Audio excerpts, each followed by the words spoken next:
Selamat datang Bapak Pasdan Harahap. Bapak Ibu sekalian, Bapak Ketua DPR dan Bapak Ibu pimpinan seluruh anggota Komisi 2 DPR RI, di hadapan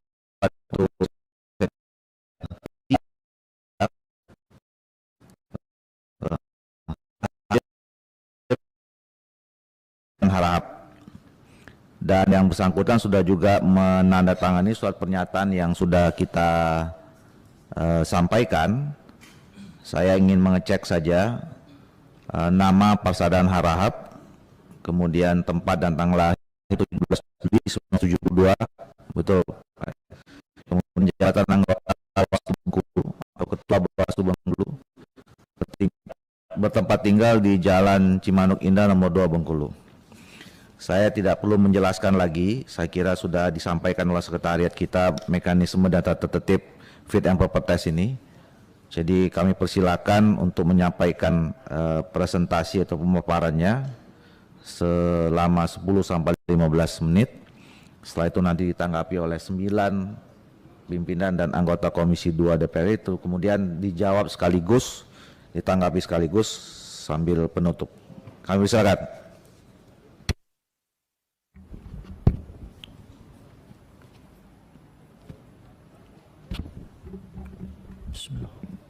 Assalamualaikum warahmatullahi wabarakatuh.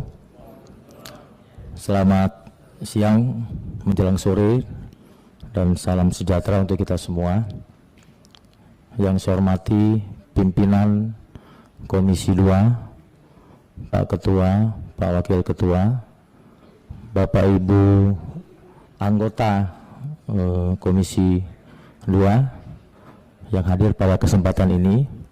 Terkhusus yang saya hormati Bapak Wakil Ketua DPR Pak Ledwig yang juga hadir pada kesempatan ini. Yang pertama saya ucapkan terima kasih atas kesempatan yang diberikan kepada saya untuk mengikuti proses EPT pada hari ini sebagai bagian dari proses terakhir dari seleksi untuk menjadi anggota KPU RI periode tahun 2022 tahun 2027. Langsung saja karena waktunya singkat. Pada kesempatan ini untuk pengantar diskusi saya menyampaikan materi dengan judul Demokrasi Elektoral yang Berintegritas melalui penyelenggaraan pemilu serentak tahun 2024. Next. Bapak Ibu yang saya hormati dan yang saya muliakan, dalam kesempatan ini saya menyampaikan beberapa hal. Pertama terkait dengan visi saya seandainya menjadi anggota KPU, dan ini memang mirip dengan visi KPU secara kelembagaan, mewujudkan sinergitas kelembagaan KPU untuk pemilu serentak yang mandiri, profesional dan berintegritas. Adapun misinya yang pertama adalah perbaikan regulasi pemilu, kedua penguatan internal kelembagaan KPU, yang ketiga penerapan manajemen pemilu, yang keempat pengoptimalan tahapan pemilu, dan yang kelima adalah pengoptimalan koordinasi lintas sektoral. Next. Bapak Ibu sekalian, terkait dengan perbaikan regulasi pemilu, tentunya prinsip dasarnya adalah bahwa kita memahami pemilu tahun 2024, pemilu serentak dan pilkada pada tahun 2024 adalah pemilu dan pilkada atau pemilihan yang sudah kita prediksi akan berjalan secara kompleks dan tentunya memiliki tingkat kerumitan yang berbeda dengan pemilu-pemilu sebelumnya serta pemilihan sebelumnya. Makanya dalam konteks ini secara singkat saya menggambarkan bahwa kita perlu melakukan review terhadap regulasi-regulasi yang sudah diterapkan pada pemilu sebelumnya, dan kemudian kita mengorientasikan bahwa regulasi yang kita buat harus kita lakukan sesederhana mungkin sehingga kemudian ini bisa dipahami oleh para pihak baik stakeholder maupun peserta pemilu, pemilih, masyarakat dan pemangku kepentingan yang tentunya akan memberikan atensi khusus terhadap pelaksanaan pemilu serentak tahun 2024 dan pilkada. Tentunya ini kita lakukan dengan mempelajari pengalaman penyelenggaraan pemilu sebelumnya dan juga dilakukan upaya untuk meminimalkan revisi-revisi terhadap regulasi, termasuk juga kemungkinan yang sering terjadi di tingkat lapangan bahwa regulasi-regulasi yang muncul itu sering didapatkan oleh jajaran kita dan stakeholder pemilu yang lain secara bisa dikatakan telat gitu ya, terlambat, sehingga ketika dieksekusi khusus oleh jajaran kita sampai ke tingkat bawah sering menemukan masalah-masalah yang itu akan mengganggu proses pemilu itu sendiri. Next. Yang kedua adalah penguatan internal kelembagaan KPU. Kenapa saya mencoba menyampaikan persoalan ini? Karena saya melihat bahwa ketika KPU secara kelembagaan sudah kuat, maka kemudian KPU akan bisa bersinergi dengan lembaga-lembaga lain yang itu akan memproduksi sebuah kerja-kerja kepemiluan yang bisa memberikan jaminan bahwa pemilu itu berjalan secara berkualitas, berintegritas, dan demokratis. Pertama, saya jika terpilih itu akan memperkuat fungsi rapat pleno. Memang ini jarang disentuh, tapi saya melihat rapat pleno ini menjadi cantolan awal dari sebuah proses ketika KPU akan melakukan kerja-kerja kelembagaan. Nah, dalam pengamatan saya, karena saya selama ini juga memang, mohon maaf, belum di Jakarta, ini di daerah, dan saya kira diduga juga terjadi di daerah lain, sering rapat pleno ini diabaikan oleh para komisioner. Jadi keputusan ini kadang-kadang diambil secara sepihak dan tentunya secara kelembagaan ini memberikan nuansa yang tidak sehat. Nah, saya melihat ini perlu nanti dijadikan semacam materi yang akan kita turunkan sampai kepada jajaran bawahan bahwa rapat pleno ini harus dilakukan secara baik dan benar dan dijadikan dasar dalam setiap pengambilan keputusan secara kelembagaan. Karena prinsipnya ketua dan anggota itu bukanlah pengambil keputusan tertinggi di lembaga yang sifatnya kolektif kolegial, tapi pengambil keputusan tertinggi adalah institusinya bernama rapat pleno. Kemudian pengoptimalan arsip digital. Kenapa ini saya angkat? Karena memang saya melihat arsip ini penting sekali sebagai bagian dari catatan sejarah. Dalam pengamatan saya bahwa arsip-arsip yang ada di KPU ini belum semuanya dibuat dalam bentuk digital begitu, sehingga akan mudah rusak, akan mudah hilang, susah dicari. Kemudian juga arsip-arsip ini tidak bisa digunakan pada kepentingan-kepentingan yang lebih strategis, misalkan untuk kepentingan-kepentingan ilmiah atau penelitian. Kemudian koordinasi yang intensif antara komisioner dan sekretariat.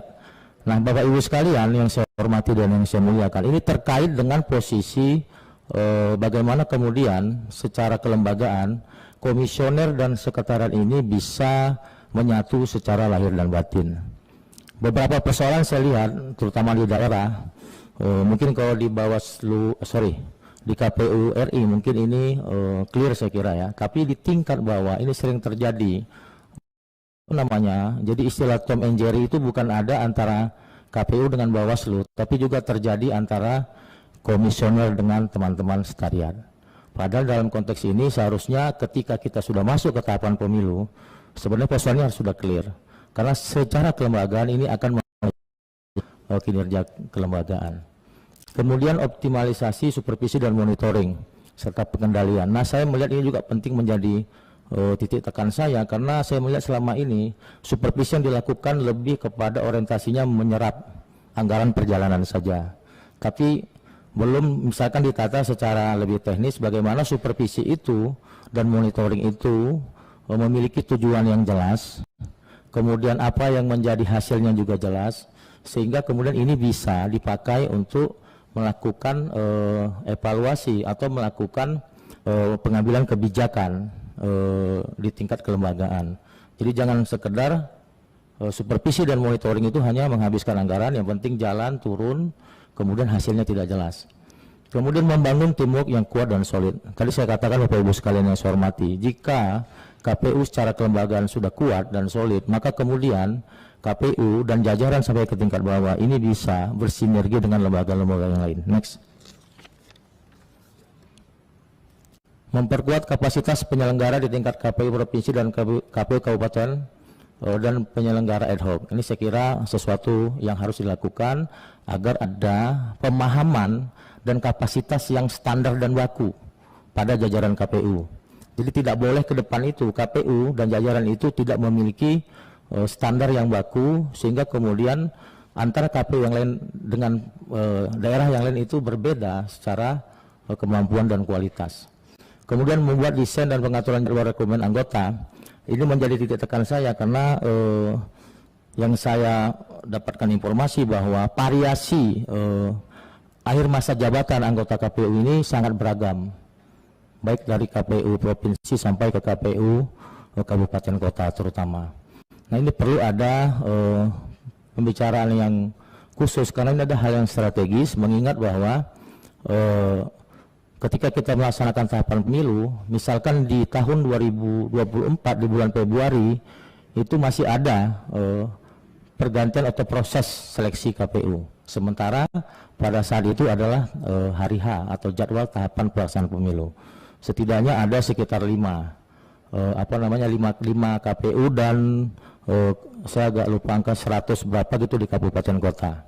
Nah, ini tentunya menjadi atensi khusus karena jangan sampai ini mengganggu pelaksanaan pemilu yang sedang berjalan, apalagi mendekati hari H. Kemudian rekrutmen ASN organik atau PPK sesuai dengan kebutuhan organisasi. Saya kira ini nanti penting bisa didiskusikan. Next. Yang ketiga, penerapan manajemen pemilu.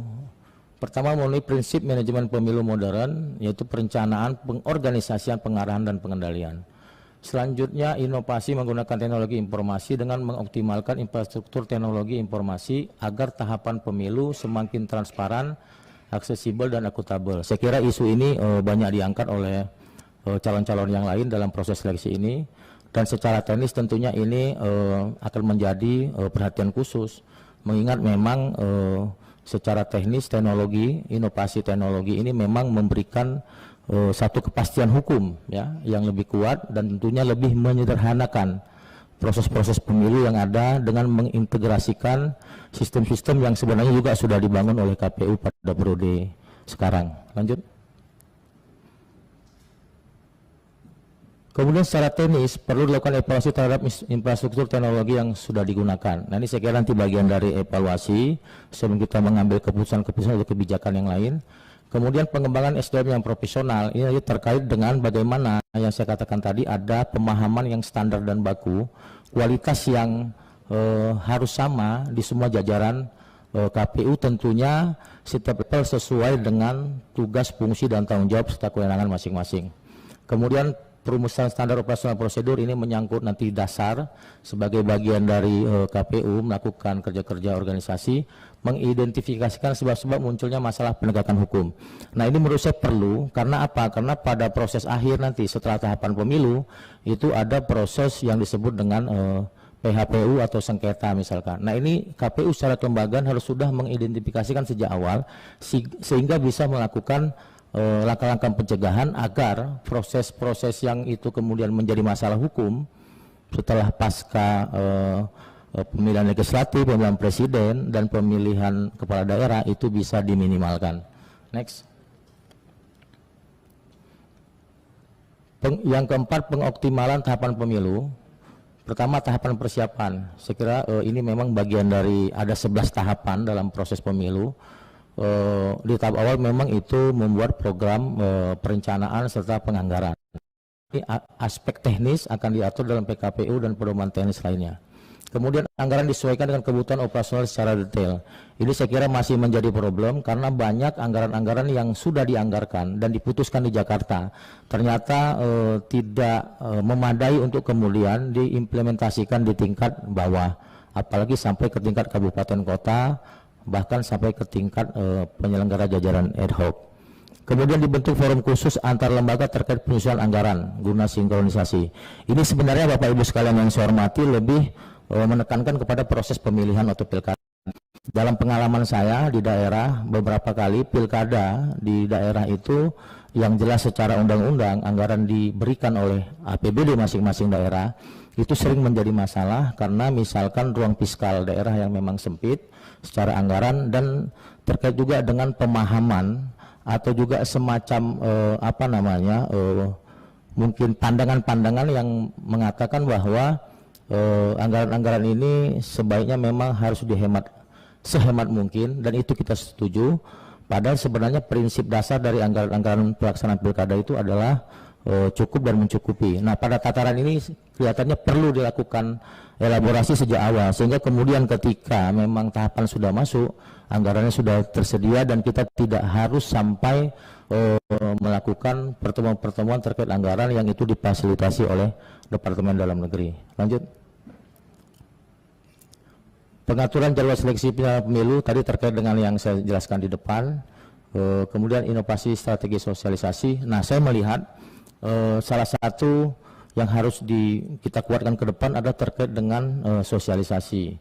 Nah, sosialisasi ini tidak hanya ke dalam kepada jajaran kita, menyangkut regulasi, menyangkut aturan, menyangkut terkait dengan visi misi lembaga, tapi juga perlu disampaikan ke para pihak, baik stakeholder, pemilih, masyarakat, perguruan tinggi, kemudian organisasi, LSM dan lain sebagainya.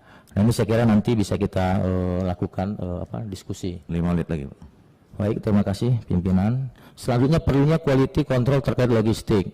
Nah, logistik ini ke depan tidak boleh lagi ada persoalan. Karena apa? Karena semua tahapan yang kita siapkan dari sejak awal, di tahapan di 9 itu adalah pemungutan dan penghitungan suara.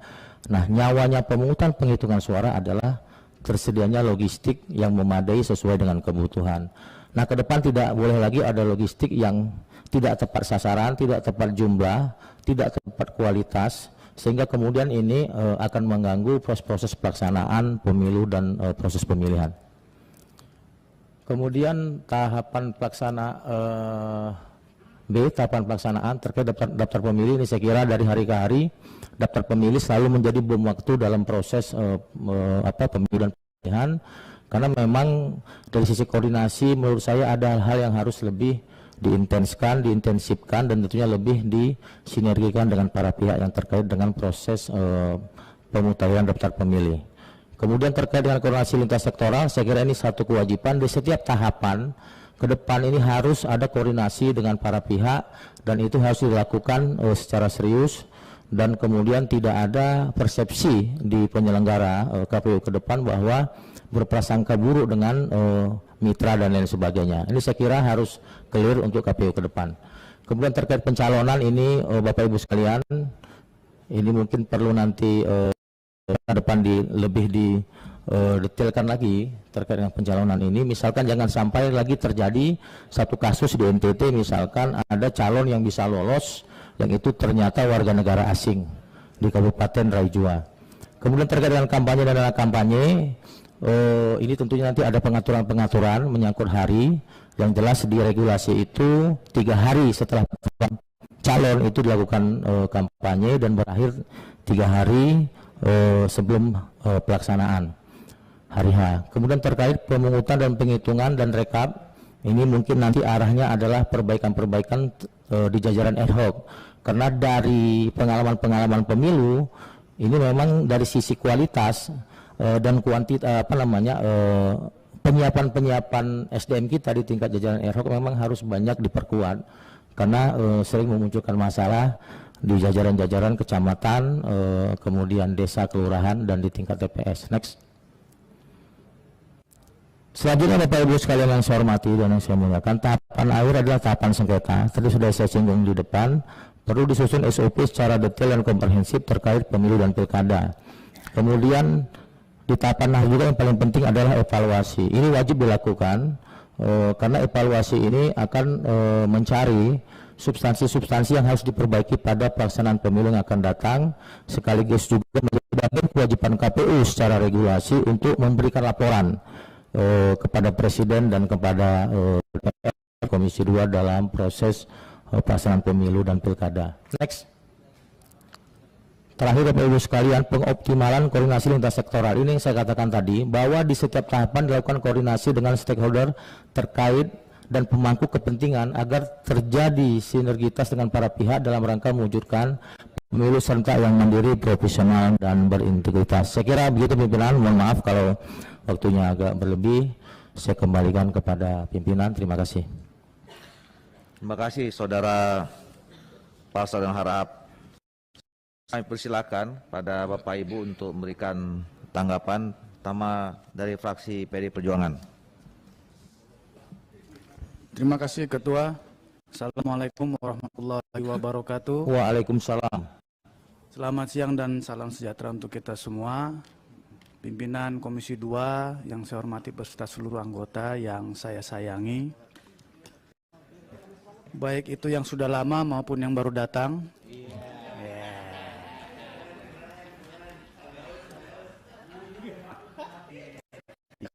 Lama di sini ada yang baru semua saya ini ya. Ibu Bapak yang kami hormati, yang saya hormati Pak Parsa Daan Harahap SP MSI. Saya melihat Saudara Parsa ini punya pengalaman yang cukup mumpuni. Ya, mulai dari pengalaman di KPU Provinsi Bengkulu, kemudian juga menjadi belum kenal Bang makanya. Lihat CV-nya doang nih. Kemudian dekat dapil saya. Anggota KPU Provinsi Bengkulu, kemudian Ketua Bawaslu Bengkulu. Jadi punya pengalaman di dua kamar ini. Nah, dan juga punya pengalaman organisasi yang cukup luar biasa. Keren ini kalau kata Pak Hugua, keren. Berkelas dan pasti temannya banyak. Nama Saudara Parsadan ini sudah menggema di Komisi 2. Banyak dukungan-dukungan yang bermunculan. Nah, ini yang kemudian, ya saya nggak usah sebut nama lah. Ini yang kemudian menjadi pertanyaan saya, Saudara Parsa, bagaimana kemudian nanti kalau insya Allah Pak Parsa nanti menjadi anggota maupun atau mungkin ketua KPU, menjaga netralitas itu, ya. Artinya begini, pertama secara vertikal terlebih dahulu. Saudara Parsa dulu pernah jadi KPU dan Bawaslu Provinsi Bengkulu. Kami punya pengalaman dari beberapa fit and proper test. Beberapa kawan-kawan calon itu, beberapa masalah yang dihadapi disandarkan atau berlindung di balik KPU pusat. Ya. Kemarin misalnya DKI Jakarta, Ibu Betty, itu mendiskualifikasi salah satu kawan saudara kita dari Gerindra, Pak Wakil Ketua DPR, dan tidak berani mengambil keputusan. Ya, harus menunggu fatwa dari KPU pusat. Nah, ini menjadi pertanyaan saya, sejauh mana otonomi KPU itu sendiri? Dan bagaimana nanti kalau misalnya Saudara Parsa sudah menjadi anggota KPU di pusat menyikapi hal ini? Kalau misalnya KPU di daerah itu, provinsi maupun kabupaten kota, kemudian hanya menunggu dan sifatnya menunggu menerima perintah, nggak perlu Pak bentuk KPU kota, kabupaten, provinsi, cukup sekretariat aja, betul ya Pak Rifki? Nah, ini kan pengalaman Saudara Parsa, ini bagaimana nanti kalau sudah jadi, sejauh mana otonomi itu kemudian bisa diberikan kepada kawan-kawan yang ada di provinsi dan kabupaten kota, karena secara notabene pasti Saudara Parsa nanti punya andil sedikit banyaknya dalam pembentukan itu. Itu yang pertama secara vertikal. Secara horizontal juga tanyakan masalah komitmen kebangsaan, kalau bahasanya Pak Kapoksi Demokrat, nanti kena banyak dukungan dari kanan kiri depan belakang. Kalau Bapak sudah jadi, bagaimana menjaga apa istilahnya tadi, loyalitas terhadap bangsa ini. Ah, itu. Yang belum. Satu lagi Pak Ketua. Yang kedua tentang visi misi Saudara Parsa yang tadi menurut saya luar biasa dan out of the box untuk membuat KPU ini lebih menjadi penyelenggara pemilu yang berkelas dunia. Dan kerja kepada pengoptimalisasian digital. Padahal kita tahu anggaran yang ada sangat terbatas, Saudara Parsa. Kami di Komisi 2 kalau misalnya turun ke daerah, ke Dapil, ini Bang Mardhani juga kalau ke Dapil, walaupun Dapilnya kaya-kaya KPU-nya, tapi selalu protesnya itu kurang. Nah, kantor masih nyewa, Pak. Jadi kalau 3 bulan mau pemilu, tiba-tiba kantor dipindah, sudah. Rusak tuh semua, dokumen ada yang ketinggalan, ada yang tercecer dan seterusnya. Minta supaya kantor itu kemudian dijadikan miliknya KPU. Tapi duit DKT, itu nggak jadi masalah, Pak. Dan di sini Bapak ingin mengoptimalisasikan infrastruktur teknologi. Pasti akan memakan biaya banyak. Dan juga jangan lupa, seperti Buya yang selalu sampaikan, 60% bahkan 80% anggaran KPU yang akan digelontorkan diperuntukkan untuk kawan-kawan kita di ad hoc, ya, supaya di 70% menjadi UMR. Bagaimana Saudara Parsan bisa menyikapi masalah ini? Terima kasih. Iksan Yunus, A146, fraksi PD Perjuangan. Wassalamualaikum warahmatullahi wabarakatuh. Assalamualaikum warahmatullahi wabarakatuh. Dapil. Ya, Sudah dapil mana, Chan? nggak udah, jangan ditambah lagi, jangan ditambah lagi, udah lebih 5 menit tadi soalnya. Dari fraksi Partai Golkar. Selamat, Andi. Terima kasih pimpinan. Assalamualaikum warahmatullahi wabarakatuh. Selamat sore, salam sejahtera. Pimpinan yang saya hormati dan paling khusus Pak Ludwig, Wakil Ketua DPR RI, dan rekan-rekan Komisi 2 yang saya hormati, dan juga tamu kita Pak Parsadan Harap. Jadi saya langsung saja karena dijatahi 3 menit. Mungkin menyambung dari Bung Iksan tadi. Bapak kan artinya dari daerah nih, Bawaslu, KPU daerah. Jadi Bapak juga punya pengalaman bagaimana komunikasi dengan KPU pusat. Dan Bapak insya Allah kita doakan Bapak jadi salah satu.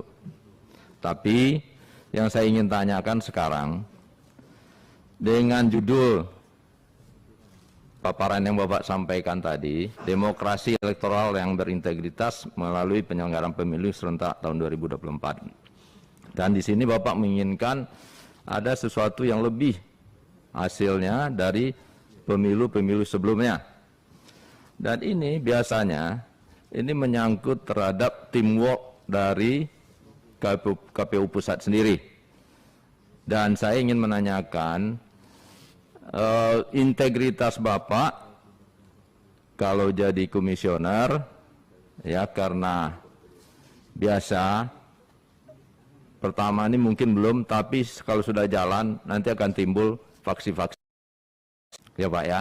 Dan ini sering kita dengar KPU daerah menyampaikan mereka sendiri pun udah ikut faksinya KPU pusat, si A ini udah ke sana, si B ini ke sini.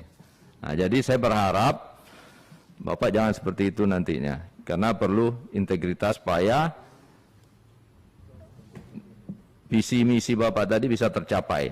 Jadi saya ingin menanyakan kira-kira gimana Bapak nanti dalam melaksanakan tugas untuk tetap berintegritas. Mungkin itu. Terima kasih. Wassalamualaikum warahmatullahi wabarakatuh. Wassalamualaikum warahmatullahi wabarakatuh. Terima kasih Pak Andi Rahman. Selanjutnya dari fraksi Partai Gerindra. Terima kasih pimpinan. Pak Sodik. Assalamualaikum warahmatullahi wabarakatuh. Bapak Wakil Ketua DPR yang saya hormati, terima kasih Pak, luar biasa memberikan semangat kepada kami, pimpinan dan teman-teman. Saudara Parsadan Harahap, Anda sedang fit and proper untuk menjadi komisioner KPU, bukan sedang sidang S3 ya Pak. Tapi kali ini saya ingin bertanya bukan hal yang strategis, tapi agak sedikit ilmiah. Kenapa? Karena saya membaca visi Anda. Bisa tampilkan visinya? Visi Anda itu bukan sebuah pencapaian, misalnya terwujudnya demokrasi, terwujudnya pemilu yang demokratis dan lain-lain. Tapi visi Anda ini merupakan sebuah proses begitu, bukan sebuah pencapaian. Mohon dijelaskan kenapa begitu, berdasarkan pengalaman-pengalaman Anda sehingga visinya sekali lagi bukan sebuah pencapaian tapi tekanannya kepada sebuah proses. Itu yang pertama. Yang kedua tadi tentang titik berat kepada penggunaan IT. Kita mendukung, dan IT itu penggunaannya bukan untuk akses tapi terutama adalah untuk transparansi dan akuntabilitas. Mohon dijelaskan bagaimana nanti langkah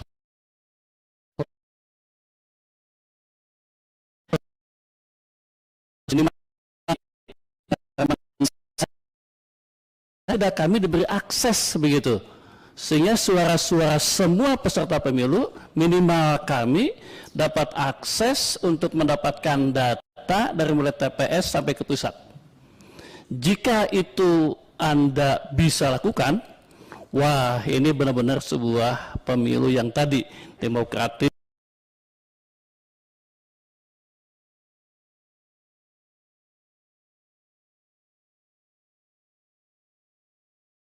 bagaimana lebih lengkap penanganan sengketa sehingga bisa diselesaikan lebih adil dan lebih cepat. Demikian pimpinan, terima kasih. Assalamualaikum warahmatullahi wabarakatuh. Waalaikumsalam. Terima kasih Pak Sodik. Kemudian selanjutnya dari fraksi Partai Nasdem. Baik, terima kasih. Assalamualaikum warahmatullahi wabarakatuh. Yang satu Bapak Wakil Ketua DPR RI yang hadir pada kesempatan ini, pimpinan dan anggota Komisi 2 yang bahagia, dan tentunya Saudara Persaudaraan Harahap yang saat ini mengikuti seleksi daripada calon KPU. Saya ingin bertanya beberapa hal. Kalau tidak salah, apa yang saya baca dalam CV Anda memiliki pengalaman lapangan yang cukup. Anda memiliki pengalaman lapangan yang cukup di daerah, yaitu di KPU Bengkulu, baik itu KPU maupun Bawaslu. Tentunya Anda di dalam rangka maju menjadi calon KPU RI. Nah, membaca dari apa yang Anda sampaikan visi dan misi, saya ingin memperdalam beberapa hal ya. Tadi Anda menyampaikan bahwa akan melakukan perbaikan regulasi, yang tentunya regulasi ini adalah PKPU. Nah, dan akan menyederhanakan dari PKPU yang ada. Sejauh mana ataupun apa sih PKPU apa aja sih yang akan disederhanakan? Yang mungkin anggapan saudara adalah itu masih perlu perbaikan dari pengalaman Anda di lapangan. Tolong sebutkan spesifiknya apa, gitu ya. Kemudian yang kedua, Anda juga akan melakukan penguatan internal kelembagaan. Ya. Nah, di dalam internal kelembagaan Anda menyebutkan beberapa faktor, hanya satu hal aja yang saya melihat Anda belum menyantumkan atau belum menyampaikan secara spesifik, yaitu manajemen perencanaan dan keuangan, yang mana perencanaan dan keuangan ini adalah sebagai perlancaran dari proses pada pemilu, proses kinerja daripada KPU. Ini sejauh mana? Anda tadi kalau tidak salah belum secara spesifik menyampaikan. Kemudian berkaitan dengan manajemen pemilu ya, yang tadi sampaikan. Manajemen pemilu tentunya harus ada sinergi atau penerjemahan ataupun alat di dalam toolnya di dalam rangka menjalankan regulasi yang Anda rencanakan ada perbaikan tadi. Nah, sejauh mana sinergitas ini agar di dalam manajemen pemilu itu sesuai dengan sesuai dengan perubahan atau perbaikan penyederhanaan regulasi itu berkaitan dengan pelaksanaan pemilu, baik itu penyelenggaraan pemilu, persiapan pemilu, dan sebagainya dari akhir sampai sehingga terwujudnya ataupun terbentuknya sebuah lembaga-lembaga yang dibentuk oleh pemilu tersebut. Itu aja, terima kasih. Nama saya Subardi, fraksi Partai Nasdem dari Dapil DIY Yogyakarta. Terima kasih. Assalamualaikum warahmatullahi wabarakatuh. Assalamualaikum warahmatullahi wabarakatuh. Terima kasih Pak Subardi. Selanjutnya dari fraksi Partai Kebangkitan Bangsa. Izin pimpinan. Silakan. Terima kasih atas waktunya. Assalamualaikum warahmatullahi wabarakatuh. Bapak Wakil Ketua DPR, Bapak Pimpinan Komisi 2 dan seluruh anggota Komisi 2, dan juga Bang Parsa yang hari ini menjalani fit and proper test di Komisi 2 mewakili fraksi Partai Kebangkitan Bangsa. Tadi menarik apa yang dipaparkan oleh Bang Parsa, cukup komprehensif dari mulai tahapan dan juga melihat dari CV ternyata cukup berjenjang, itu menjadikan bekal yang cukup luar biasa dari mulai KPU kabupaten, anggota ketua, bahkan juga di provinsi dan di Bawaslu provinsi hari ini di Provinsi Bengkulu. Tentunya itu adalah modal yang bisa menjadikan pengalaman hampir mau 10 tahun bergelut di bidang kepemiluan, persis menjadi pelaku, baik itu secara pelaksanaan maupun tahapan-tahapan yang di pemilu. Tetapi dari fraksi PKB ada beberapa yang ingin kita dalami berkaitan dengan hal itu, karena meskipun modal di kabupaten, provinsi, tetapi hari ini akan menjadi untuk KPU pusat, di mana terbentang dari Sabang sampai Merauke. Tentu ini tantangan yang luar biasa ke depannya, perlu ekstra kerja keras dalam hal yang tadinya hanya di Provinsi Bengkulu, ini akan menguasai se-Nusantara, apalagi dengan tahapan rekrutmen yang memang dengan berbagai macam karakter terkait dengan penguatan internal kelembagaan KPU, sumber daya manusia yang akan menjalankan nanti di KPU dari mulai tahap miniatur KPPS paling bawah sampai ke pusat, diperlukan analisa untuk memilih SDM yang cukup mumpuni, karena ini adalah tantangan Pak Parsa nanti melakukan konsolidasi untuk rekrutmen. Nah, saya pengen melihat tools untuk membangun kesepahaman bersama, karena memang dari pusat sampai tahapan KPPS sampai di bawah itu kadang-kadang ada makna penafsiran yang berbeda. Padahal secara kebijakannya sudah satu kesepahaman, tetapi di kalangan teknis pelaksanaan KPPS-nya itu juga berbeda. Ada ribuan petugas yang nanti, sementara mungkin dengan pola sosialisasi yang hari ini juga kita tahu bahwa sangat terbatas dengan di masa pandemi, bagaimana yang akan dibangun dalam hal pola kesepahaman dalam meningkatkan SDM yang ada di KPU. Itu satu. Yang kedua, tadi saya melihat ada slide anggaran disesuaikan dengan kebutuhan operasional secara detail. Nah, sementara dalam pembiayaan hari ini di KPU pusat, Kementerian Keuangan pun belum juga mengalokasikan untuk 2024. Kalau misalkan ada keterbatasan anggaran yang dikucurkan oleh Kementerian Keuangan dalam hal pelaksanaan KPU, inovasi apa yang akan dilakukan? Nah, itu juga penting, karena tadi juga disampaikan akan melakukan inovasi sosialisasi yang itu juga berkaitan dengan efisiensi anggaran. Karena mungkin kebiasaan di daerah juga entah kurang atau berlebih anggarannya. Nah, itu juga penting. Yang terakhir mungkin ini terkait dengan tadi ada kontribusi perbaikan regulasi. Karena undang-undang kita tidak berubah, tetapi tentunya aturan-aturan PKPU yang nanti berubah yang akan dilakukan Bang Parsa ketika ada perbaikan regulasi.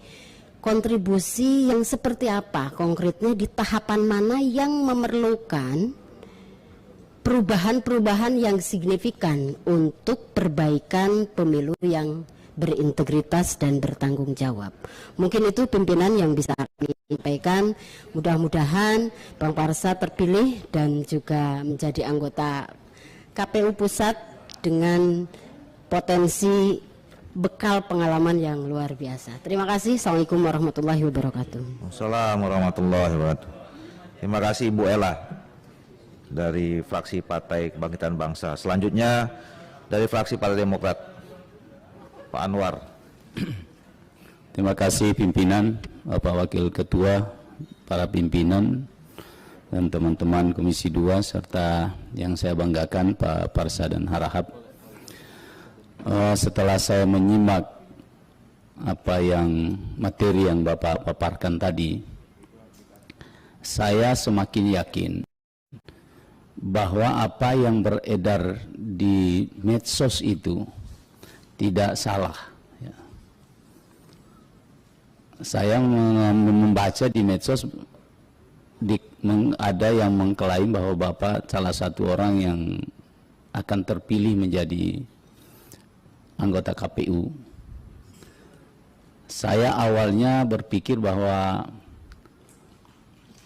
sebelum saya mendengar paparan tadi, ini adalah sesuatu hal yang keliru. Tapi setelah saya mendengar paparan Bapak, ternyata kualitas Bapak itu lebih tinggi daripada apa yang saya lihat yang beredar di medsos itu. Nah, oleh karena itu, saya kira ini sebuah hal keras ini. Kenapa? Ada beberapa Pak yang saya lihat yang menjadi persoalan utama. Yang pertama, ketika Bapak bicara soal anggaran, bahasa Bapak sangat menarik. Anggaran KPU itu harus cukup dan mencukupi. Ya.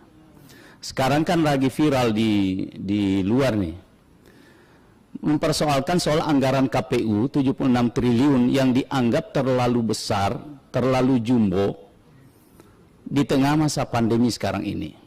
Saya menganggap pernyataan Bapak itu luar biasa. Cukup dan mencukupi, karena memang untuk membangun sebuah demokrasi yang berkualitas, anggaran tidak boleh kita hubungkan, kita kaitkan di situ. Seberapa besar pun anggaran untuk membuat sebuah demokrasi yang berkualitas itu tidak jadi persoalan. Dan saya sangat setuju Pak pernyataan Bapak tadi.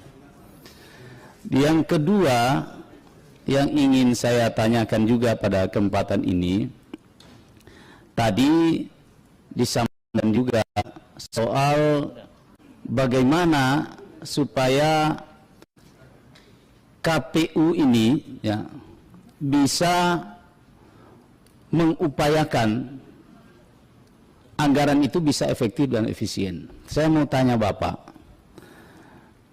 kira-kira anggaran KPU ini pada sektor mana nanti kira-kira Pak Parsadan? Apa yang menjadi prioritas bagi Bapak? Katakanlah kalau pemerintah setuju dengan anggaran 76 triliun itu, kira-kira di sektor mana yang Bapak mau prioritaskan anggaran ini? Terima kasih pimpinan. Assalamualaikum warahmatullahi wabarakatuh. Assalamualaikum warahmatullahi wabarakatuh. Terima kasih Pak Anwar. Selanjutnya dari fraksi Partai Keadilan Sejahtera, Pak Mardani. Terima kasih pimpinan. Bismillahirrahmanirrahim. Assalamualaikum warahmatullahi wabarakatuh. Selamat sore dan salam sejahtera untuk kita semua, Bapak Wakil Ketua DPR, pimpinan dan anggota Komisi 2, Bung Parsadaan Harahap. Menarik sekali paparan yang disampaikan tadi. Yang pertama saya ingin mengelaborasi ya, karena track record dari bawahnya bagus, bahkan punya dua sayap, KPU Bawaslu. Apa usulan Bung Parsadaan agar demokrasi kita tidak cuma masuk ke level prosedural, tapi masuk ke level yang substansial? Dan apa peran KPU secara optimal bisa mewujudkan demokrasi substansial di kita? apalagi kalau kita melihat di dua pemilu terakhir itu karena dua pasang calon, pembelahan itu nyata ya. Kemarin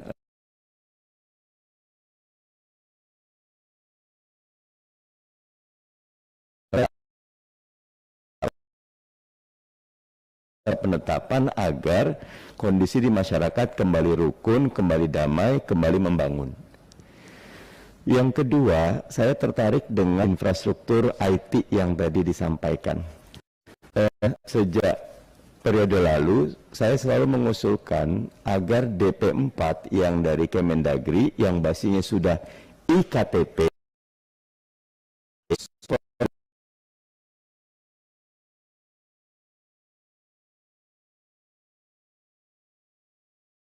anggaran yang besar, karena tidak yakin dengan DP4 Kemendagri, padahal IKTP-nya sudah verifikasi dan baik.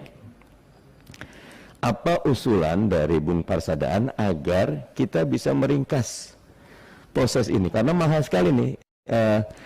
Biasanya DPS 1, DPS 1, DPS 2, baru DPT. Padahal kalau kita sudah bisa mensinkronkan secara IT, tentu dengan ada panel expert yang mampu untuk memberikan judgement yang baik bahwa prosedurnya tepat, coklat bisa kita sesuaikan, gitu. Bisa kita lakukan sesuatu yang lebih mudah.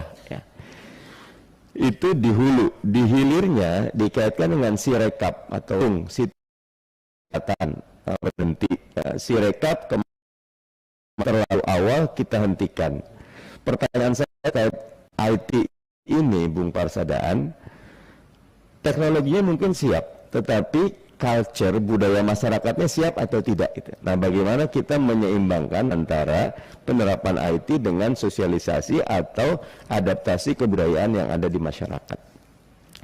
Terakhir, karena Bung Parsadaan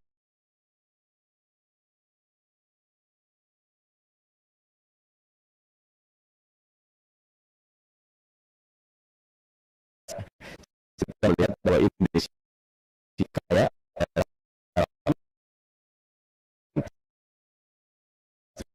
jangan cuma yang besar, yang mayoritas, yang utama, tapi siapapun dimanapun selama merit system itu yang harus dipegang. Terima kasih. Assalamualaikum warahmatullahi wabarakatuh. Assalamualaikum warahmatullahi. Terima kasih Pak Ahmad Dhani dari fraksi Partai Amanat Nasional.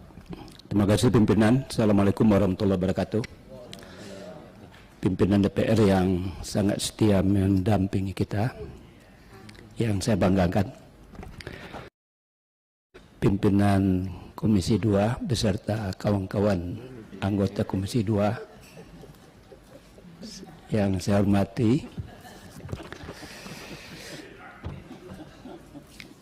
Adinda Bang Parsadaan Harahap disanggakan. Ada beberapa hal yang ingin saya tanggapi terhadap beberapa hal berkaitan terhadap visi misi yang Bang Parsadaan sampaikan kepada kami, terutama mengenai judul. Saya lihat judulnya lebih kepada persoalan integritas.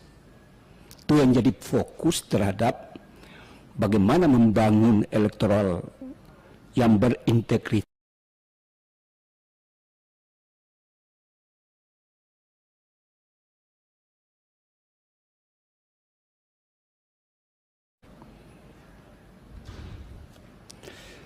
Kalau hanya ini, tentu tidak akan mencapai maksud dan tujuan daripada demokrasi yang kita inginkan, serta hasil daripada pemilu yang kita harapkan.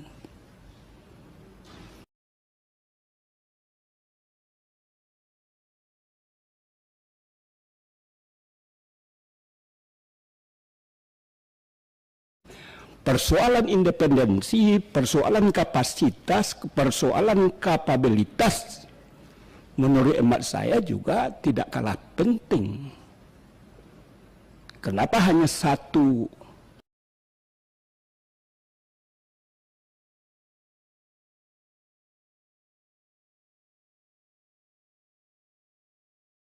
sesuatu apa yang ada di dalamnya sehingga lebih fokus kepada persoalan itu.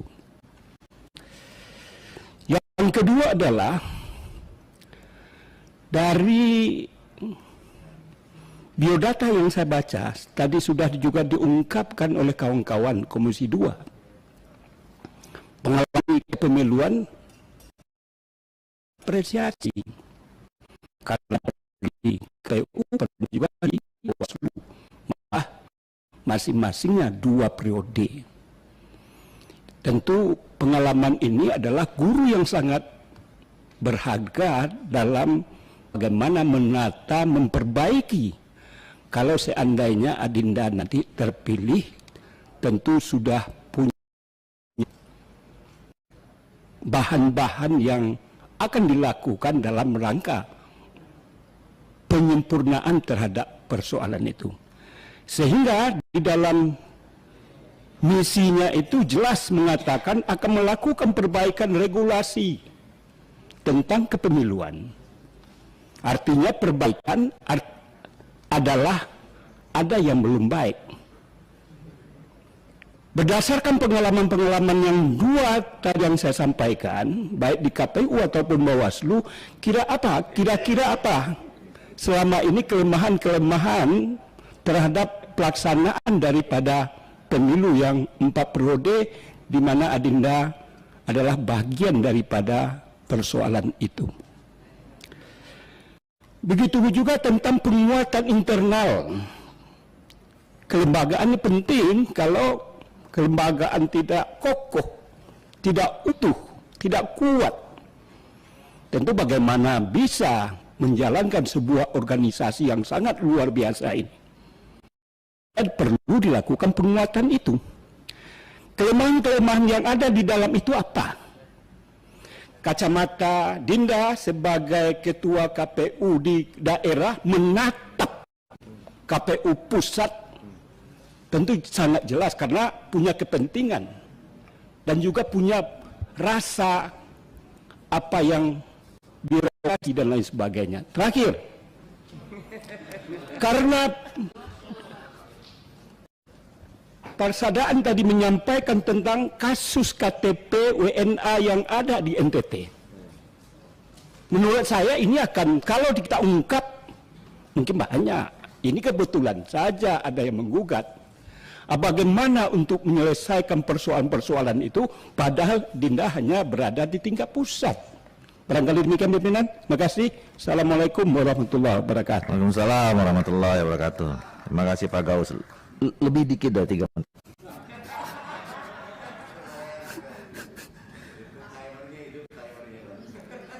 Pak Samsul Rizal atau Pak Ip? Silakan Pak.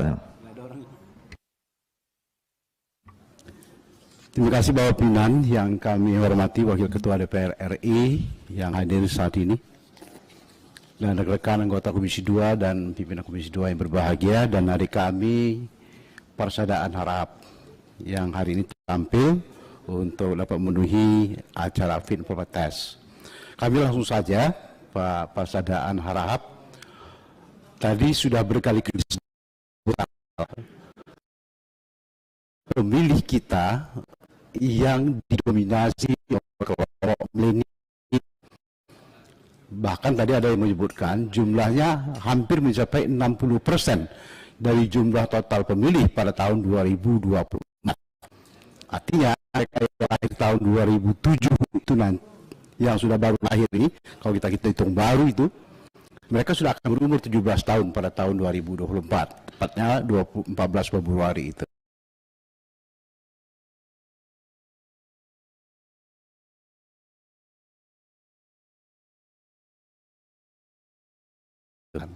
Dan haluan negara ini ke depan itu ke tangan mereka yang relatif masih muda. Ya, kita sangat percaya kepada generasi muda penerus. Sudah kita katakan mereka adalah generasi muda penerus. Tapi persoalannya secara politis mampukah mereka akan kita arahkan ke arah untuk bisa membangun bangsa ini jadi bangsa yang besar ke depan kepada generasi yang nanti didominasi oleh mereka.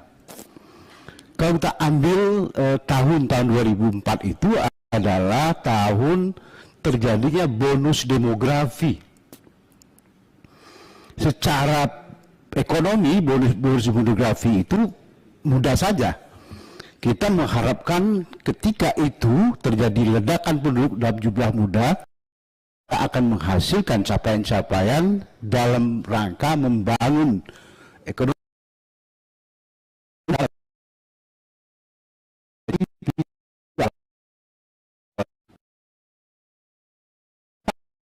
Tapi bonus demografi dari aspek politisnya, ini yang menjadi persoalan. Kami berharap saudara persaudaraan Arab ini kira-kira bisa mungkin akan bisa mengarahkan punya konsep bagaimana membina generasi muda mereka. Karena ada peluang kita untuk melakukan semacam pelatihan untuk pemilih ke depan. Dan saran saya tentu yang akan dipilih untuk dilakukan pemberian pembekalan kepada mereka adalah para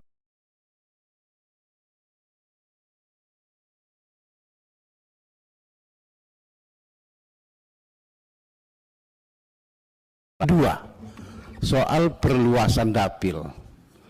Perluasan dapil ini bisa terjadi karena ada tambahan-tambahan provinsi ataupun kabupaten baru. Dalam suasana moratorium barangkali tidak akan ada lahir kabupaten baru. Tapi amanat Undang-Undang nomor 2 tahun 2000, nomor 1 tahun 2022 tentang otonomi khusus Papua. Di situ dia amanatkan untuk kita melakukan semacam upaya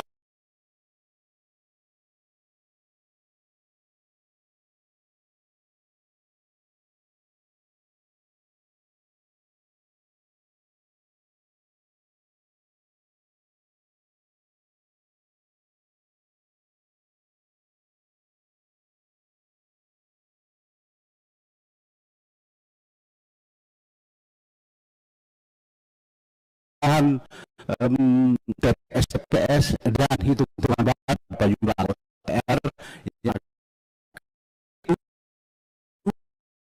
yang akan ada, berapa jumlah anggota DPR di kabupaten atau provinsi di daerah tersebut. Ini perlu semacam penyesuaian. Sudah siapkah KPU seandainya saudara persaudaraan Arab ini masuk dalam kelompok yang akan mengurus KPU Republik Indonesia ini ke depan? Saya kira demikian saja, ada 2 pertanyaan. Terima kasih Pak Ketua. Assalamualaikum warahmatullahi wabarakatuh. Waalaikumsalam warahmatullahi wabarakatuh. Terima kasih Pak Samsul Rijal. Saudara Pasangan Arab tadi sudah sama-sama mendengarkan 7 penanggap. Jadi langsung saja saya persilakan, waktunya 10 menit karena panjang sekali ini tadi presentasi, nanya juga banyak. Biar adil, yang lain 1 jam, ya semuanya harus 1 jam. Jadi 10 menit. Silakan. Terima kasih Pak Ketua. Saya mencoba menjawab dari beberapa pertanyaan yang disampaikan oleh Bapak Ibu yang mewakili fraksi-fraksi di Komisi 2. Yang pertama dari Bapak Ihsan Yunus, terima kasih Pak Ihsan. Secara substantif saya lihat tadi intinya adalah bagaimana terkait dengan komitmen kebangsaan. Ya, saya kira ini menjadi satu hal yang harus dimiliki oleh semua penyelenggara. Karena kalau tidak berorientasi kepada prinsip kebangsaan, maka kemudian secara kelembagaan maupun personal, KPU tidak akan bisa bekerja sesuai dengan regulasi yang ada. Karena apa? Karena kalau tidak punya komitmen kebangsaan, maka kemudian yang terjadi adalah lebih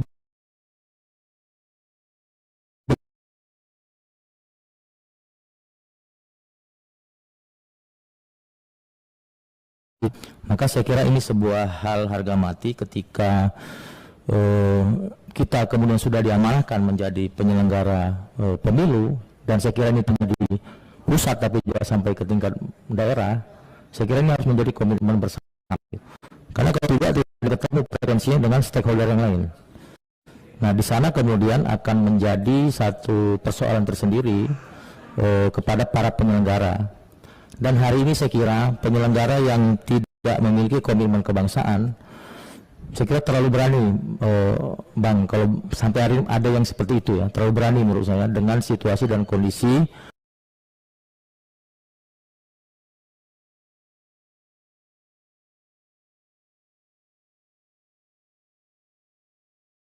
akan menjadi penyelenggara. Saya kira harus tegak lurus saja, tegak lurus, semuanya demi bangsa dan negara. Saya kira ini satu komitmen yang harus kita kita sampaikan pada kesempatan Nah, terkait kemudian dengan soal, saya kira tadi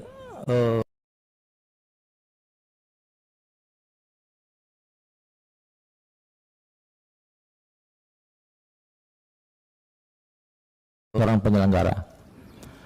Saya melihat bahwa ketika seseorang itu memiliki latar belakang orang memiliki jaringan, ya, memiliki latar belakang sebagai seorang aktivis misalnya, justru itu menjadi sebuah untuk kemudian bagaimana bekerja di lembaga penyelenggara pemilu ini menggunakan jaringan-jaringan yang ada untuk mendukung kerja-kerja kelembagaan.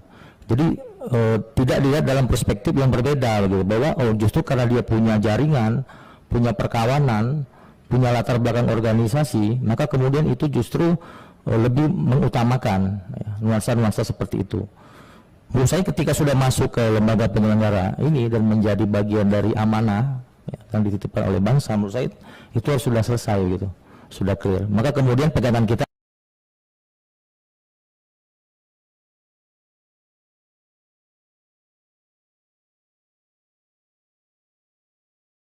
akhir, Bang. Kecuali memang niatnya lain dan memang mau ugal-ugalan kan. Nah, itu mungkin lain perspektif, tapi ini saya bicara dalam konteks yang ideal, dan ini harus ditularkan sampai ke tingkat bawah menjadi sebuah komitmen penyelenggara mulai dari pusat, provinsi,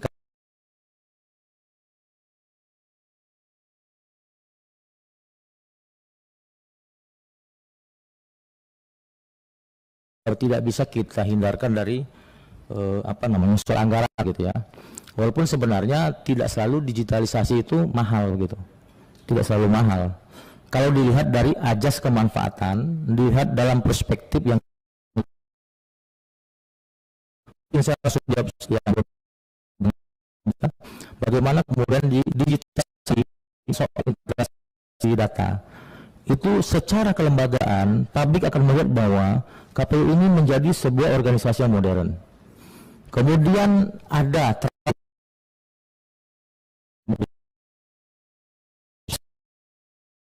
berdapat bersinergi dengan lembaga yang lain. Kalau kita bersinergi dengan lembaga yang lain kemudian sudah menjas kita ini tidak profesional, saya kira ini akan memberikan dampak yang buruk. Nah, jadi integrasi data, agar inovasi data kita digitalisasi ini, maka mudah semua mudah, semua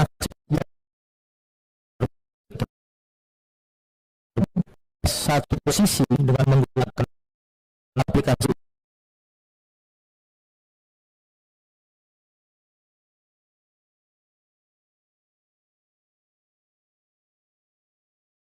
Apalagi tadi misalkan ada tadi disinggung soal akses untuk C1. Nah, tadi saya kira ini penting sekali karena itu dari kita untuk kemudian. Nah, ini pengalaman yang saya sampaikan, mohon maaf kalau mungkin ini sifatnya lokal. Saya menjadi penyelenggara di Provinsi Bengkulu, saya termasuk orang yang memberikan C1 kepada seluruh peserta pemilu, baik legislatif maupun pilkada. Karena apa? Karena menurut saya ini bukan informasi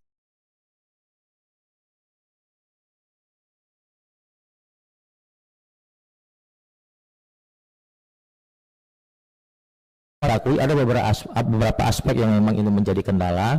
Ini soal jumlah saksi yang terbatas misalkan, sehingga seharusnya ketika pasca rekapitulasi itu diberikan langsung C1.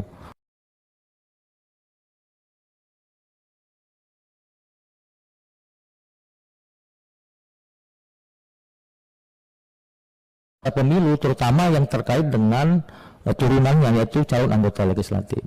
Nah ini kasus ini, di sini mungkin tidak ada yang dari Bengkulu, tapi nggak apa-apa saya sampaikan. Jadi begini Pak, di Bengkulu itu C1 itu dikuasai oleh KSB, Ketua Sekretaris Bendahara, sehingga ketika calon lain mau mengakses itu, mohon maaf Pak, dikenakan biaya, ada kosnya kalau mau C1 seperti ini. Padahal yang saya dengar ketika saksi itu diturunkan ke lapangan itu caleg juga mensupport dengan anggaran gitu. Tapi ketika sudah ada C1-nya itu tidak dibuka begitu. Nah ini mungkin banyak aspek, ada politis dan lain sebagainya. Nah dalam konteks itu saya memberikan akses untuk kepada para caleg waktu itu untuk bisa mengambil C1 tapi dengan menggunakan mekanisme PPID. Jadi mengisi formulir permohonan informasi. Nah itu kemudian kita berikan.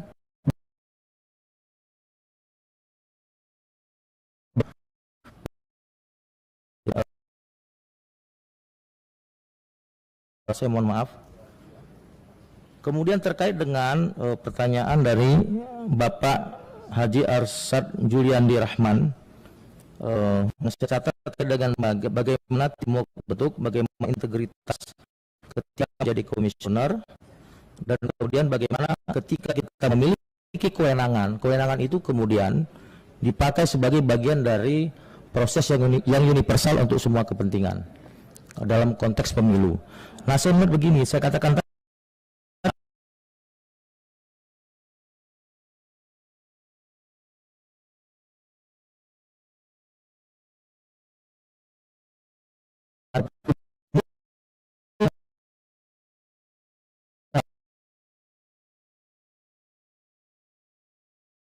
ketika bicara teamwork ini tentunya ada pihak kesekretariatan di sana. Kalau di KPU RI itu ada kesekjenan.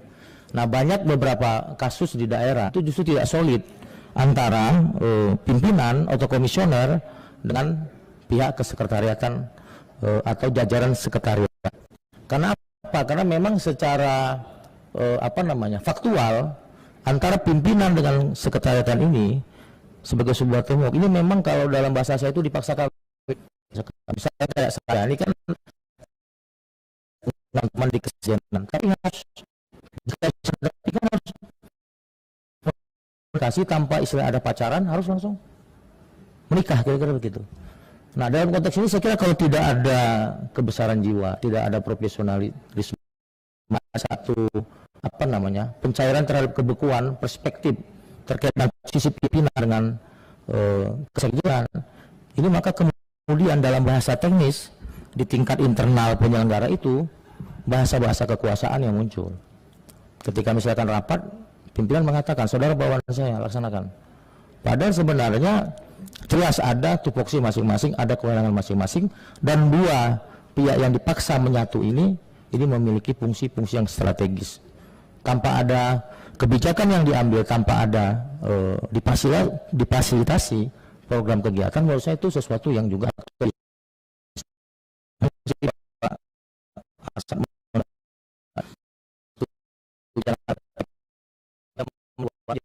juga ke dalam. Ya, jangan dikira misalkan di dalam itu tidak berpotensi menjadi paksi-paksi. Banyak sekali paksi-paksi di tingkat dalam. Ketika komisioner masuk seperti tadi dikatakan oleh Bapak Ibu yang lain, itu tentunya akan ada posisi-posisi yang itu kemudian harus diisi. Dan ini kemudian warna-warna tertentu itu menjadi kental di dalam. Nah, saya kira itu sebagai bagian dari pintu masuk, sebatas dia sebagai pintu masuk menurut saya tidak masalah. Tapi ketika di dalam dia harus melebur satu dan menghilangkan warna itu untuk kepentingan bangsa dan negara. Kemudian dari Pak Haji Mujahid ada beberapa hal yang saya catat terkait dengan IT, transparansi dan akuntabilitas proses pemilu. Nah, saya melihat kalau dengan IT masih tidak transparan, masih tidak bisa diakses, ini berarti IT-nya gagal.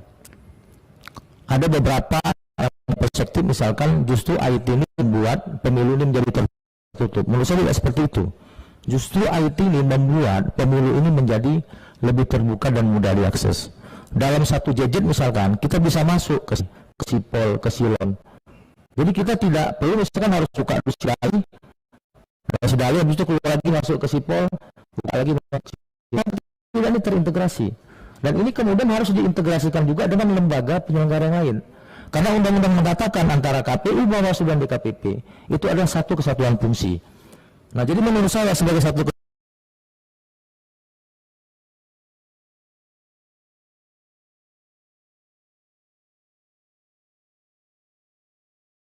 bicara sangat teknis gitu. Nah, jadi menurut saya Pak Sodik ini menjadi sesuatu yang saya kira harus kita jadikan atensi khusus dalam rangka peningkatan dan perbaikan serta pemilu ini menjadi pemilu yang naik kelas dibandingkan dengan pemilu-pemilu sebelumnya. Nah, terkait dengan sengketa dapat saya jelaskan.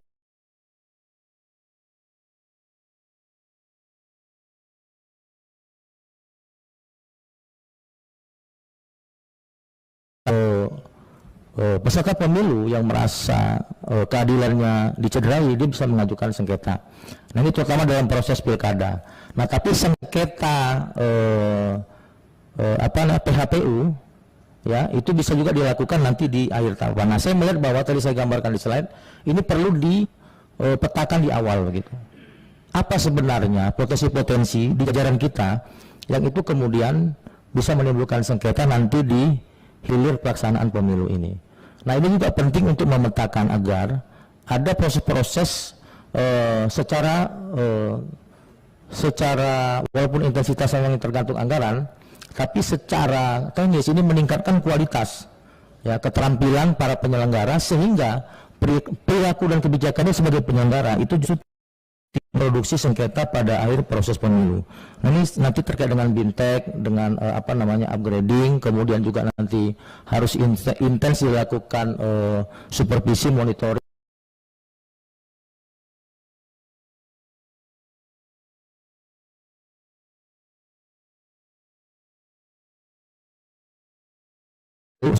Menjadi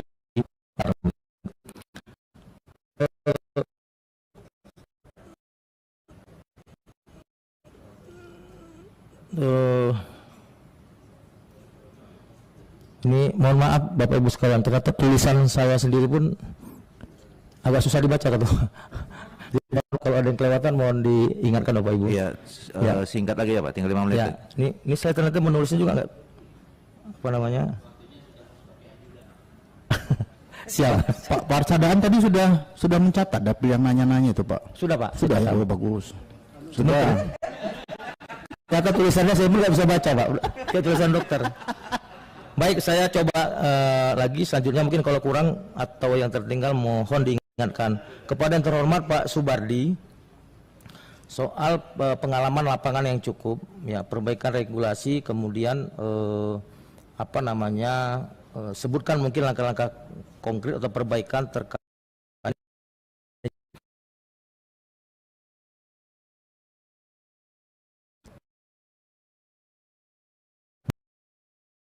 terutama ketika bicara penganggaran pilkada.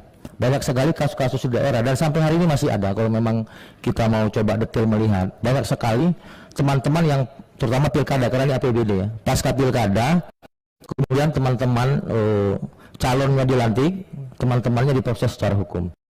Nah, saya melihat ke depan ini perlu ada upaya untuk penguatan kapasitas kelembagaan dan personal dalam rangka pengelolaan keuangan. Prinsip pengelolaan keuangan ini pun harus dipertanggungjawabkan.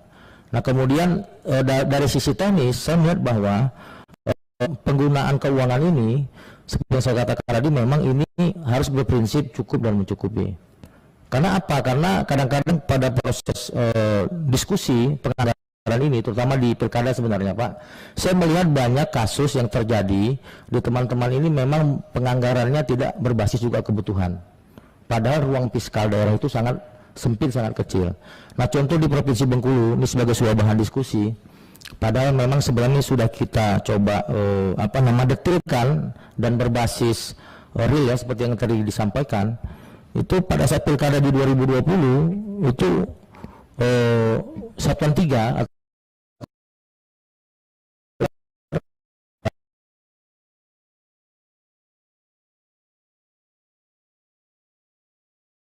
sekian persen tahap kedua, sekian persen tahap ketiga.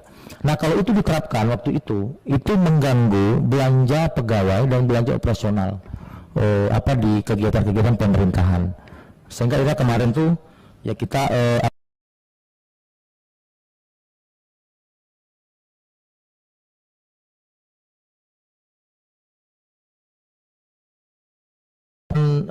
data ya, data di tingkat TPS ini memang Bapak Ibu sekalian, saya melihat memang secara kuantitas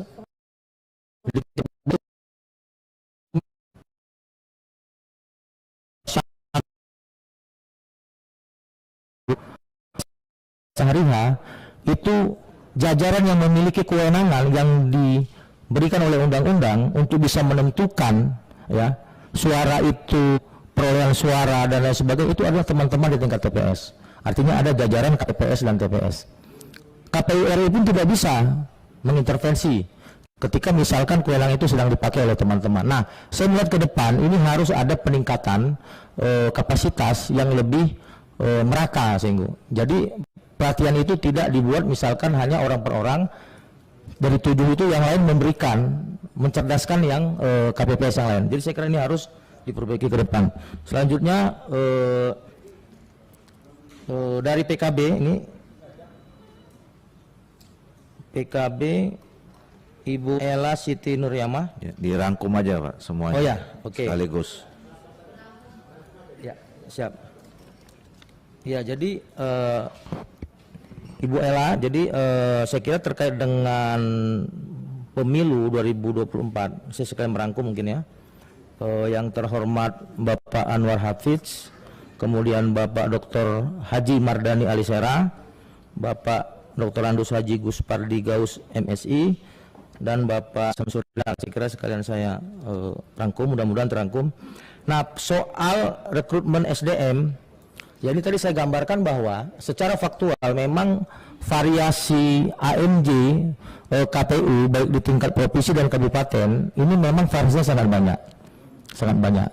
Kalau kita gabungkan variasi AMJ di tahun 2023 dan 2024 itu di KPU provinsi ada 10 varian dengan berbagai macam tanggal dan bulan. Kemudian untuk kabupaten kota itu ada 13 varian, itu yang pernah saya lihat dalam paparan KPU. Nah, ini tentunya secara kelembagaan harus ada strategi khusus untuk membuat perusahaan harus seragam.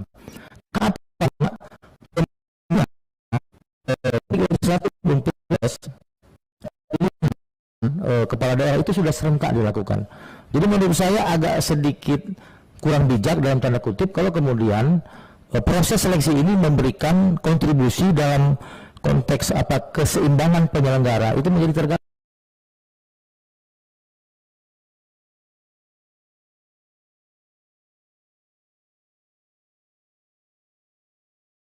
PP, Kepetun dan sebagainya. Ini akan mengganggu konsentrasi. Belum lagi misalkan orang-orang yang terpilih nantinya itu tidak memiliki kualifikasi yang itu bisa kemudian, ibaratnya kalau penyelenggara ini kan, kalau bahasa saya itu kan begitu lahir, dia tidak bisa belajar berjalan. Harus merangkak dulu, tidak bisa. Penyelenggara ini begitu lahir harus lari. Harus bekerja, harus berkoordinasi dengan para pihak dan melakukan kerja-kerja kelembagaan. Nah, selanjutnya Cukup ya? Sudah cukup. Jadi mohon maaf pimpinan kalau waktunya. Iya. Udah lewat banyak. Ya, karena ini jadi ini luar biasa, pertanyaannya bagus-bagus. Iya. Siap. Iya. Siap. Baik. Siap. Iya. Langsung penutup aja, penutup. Baik Bapak Ibu sekalian, sekali lagi mohon maaf jika dalam penyampaian saya mungkin kurang sesuai dengan yang diharapkan. Saya mohon maaf, mudah-mudahan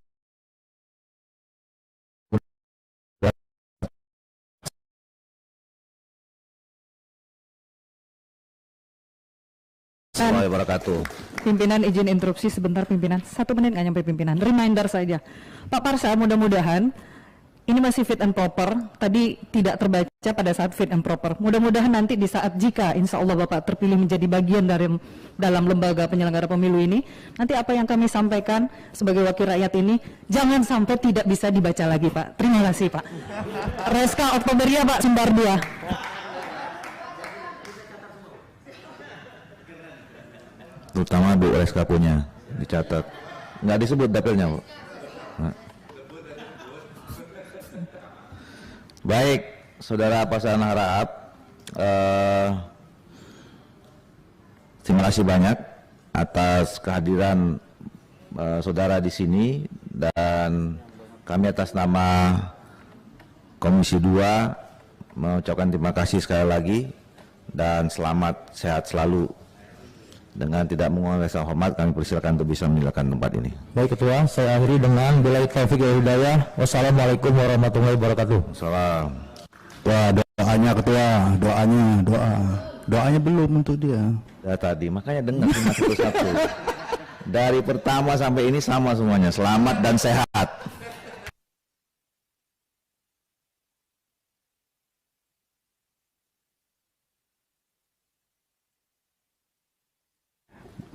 Nggak pakai break dulu Ketua, mau sholat.